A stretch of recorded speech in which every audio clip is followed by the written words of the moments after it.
क्या हुआ जब बीरबल बच्चा बना। एक दिन बीरबल दरबार में देर से पहुंचा। जब बादशाह ने देरी का कारण पूछा तो वह बोला, मैं क्या करता हुजूर। मेरे बच्चे आज जोर जोर से रोकर कहने लगे कि दरबार में न जाऊं।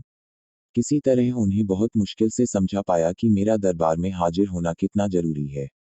इसी में मुझे काफी समय लग गया और इसलिए मुझे आने में देर हो गई। बादशाह को लगा कि बीरबल बहानेबाजी कर रहा है। बीरबल के इस उत्तर से बादशाह को तसल्ली नहीं हुई। वे बोले, मैं तुमसे सहमत नहीं हूँ। किसी भी बच्चे को समझाना इतना मुश्किल नहीं जितना तुमने बताया। इसमें इतनी देर तो लग ही नहीं सकती। बीरबल हंसता हुआ बोला, हुजूर, बच्चे को गुस्सा करना या डपटना तो बहुत सरल है, लेकिन किसी बात को विस्तार से समझा पाना बेहद कठिन। अकबर बोले, मूर्खों जैसी बात मत करो। मेरे पास कोई भी बच्चा लेकर आओ, मैं तुम्हें दिखाता हूँ कि कितना आसान है यह काम। ठीक है जहां पनाह। बीरबल बोला, मैं खुद ही बच्चा बन जाता हूँ और वैसा ही व्यवहार करता हूँ। तब आप एक पिता की भांति मुझे संतुष्ट करके दिखाएं। फिर बीरबल ने छोटे बच्चे की तरह बर्ताव करना शुरू कर दिया। उसने तरह तरह के मुंह बनाकर अकबर को चिढ़ाया और किसी छोटे बच्चे की तरह दरबार में यहाँ वहाँ उछलने कूदने लगा। उसने अपनी पगड़ी जमीन पर फेंक दी। फिर वह जाकर अकबर की गोद में बैठ गया और लगा उनकी मूंछों से छेड़छाड़ करने।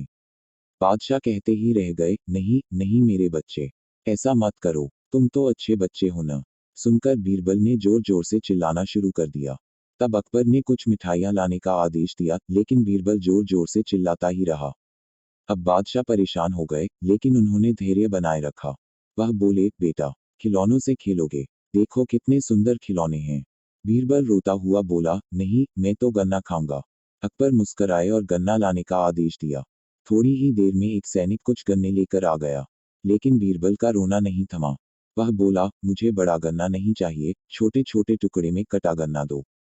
अकबर ने एक सैनिक को बुलाकर कहा कि वह एक गन्ने के छोटे छोटे टुकड़े कर दे। यह देखकर बीरबल और जोर से रोता हुआ बोला, नहीं, सैनिक गन्ना नहीं काटेगा, आप खुद काटें इसे। अब बादशाह का मिजाज बिगड़ गया, लेकिन उनके पास गन्ना काटने के अलावा और कोई चारा न था। और करते भी क्या, खुद अपने ही बिछाए जाल में फंस गए थे वह। गन्ने के टुकड़े करने के बाद उन्हें बीरबल के सामने रखते हुए बोले, अकबर, लो इसे खा लो बेटा।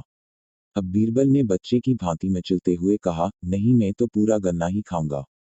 बादशाह ने एक साबुत गन्ना उठाया और बीरबल को देते हुए बोले, लो पूरा गन्ना और रोना बंद करो।